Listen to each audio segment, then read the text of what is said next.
یہ ہے کہ کہا جاتا ہے کہ حضرت ایوب کو ایسی بیماری تھی جس سے ان کے جسم میں کیڑے پڑ گئے تھے، ٹھیک، جو کہ لوگوں میں نفرت کا موجب ہو سکتی ہے۔ کیا نبیوں میں ایسی بیماریاں ہوتی ہیں جو کہ نفرت کا موجب ہو سکتی ہے؟ حضرت ایوب تم کو جاتا ہے نا یہ، ہاں، تو پھر نبی نہیں تھے وہ، پھر اور طریقے سے اور بھی نبی کو ایسے ہیں جن کے خدا جی کے مطلب بتائے تو وہی بات کریں گے نا، جو نہیں بتایا ہم کو بتائیں۔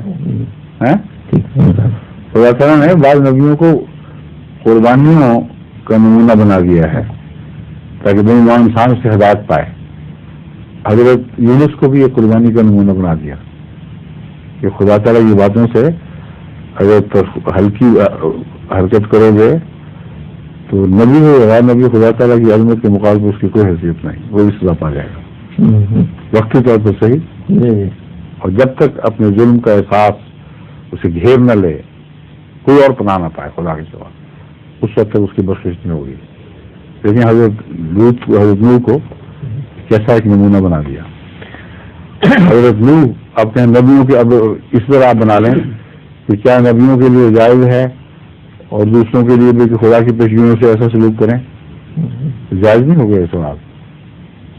ایک عظیم لوگوں میں سے ایک کو نمونہ پکڑا ہے اور باقیوں کے لیے عبرت بنا دیا۔ حضرت نوح کا بیٹا آپ کے خلاف ہو گیا اور نوح سے تو خدا کو کوئی دشمنی نہیں تھی، ان کی عظمت کے باوجود ان کے بیٹے کے متعلق بیان فرما دیا کہ وہ آپ کا خلف نہیں تھا، اور اب کوئی سوال اٹھا دے کہ اس کا مطلب یہ ہے کہ نیک لوگوں کے بیٹوں کو اس طرح ہونا چاہیے، تو کوئی سوال نہیں ہے۔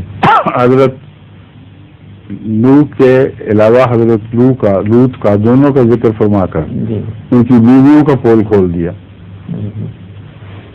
نیک بندوں کے متعب تھیں، ساتھ رہیں، اور انہوں نے بھی جدا نہیں کیا کیونکہ وہ حسن ظن سے دیکھتے تھے۔ اللہ نے جدا کیا اور اس کو جدا کیا جبکہ عذاب کا وقت آ گیا ہے، ان کو پھر مجرموں میں پھینک دیا۔ تو خدا سے زیادہ کون اپنے نبیوں کی پاکیزگی کی حفاظت کرتا ہے، ان کے نام اور عزت کی حفاظت فرماتا ہے؟ لیکن یہ سب قربانیاں ہیں ان انبیاء کی بنی نوع انسان کو سمجھانے کی خاطر، سمجھیں؟ ان سے کوئی عمومی استنباط لمبے نہیں کیے جا سکتے کہ کیا نبیوں میں یہ بھی ہوا کرتا ہے، کیا نبیوں کی شان کے مطابق ہے۔ اب کوئی ایسا نبی آج ڈھونڈے جس کی بیوی ایسی ہو، جس کا بیٹا ایسا ہو، جس کا بدن میں کیڑے پڑ گیا، یہ ساری باتیں ایک نبی میں اکٹھے کر دیں تو ہو سکتا ہے تو پھر تو مضمون بگڑ کے کچھ کا کچھ بن جائے گا۔ ٹھیک ہے؟ ظہور مہدی آخر زمان ہے،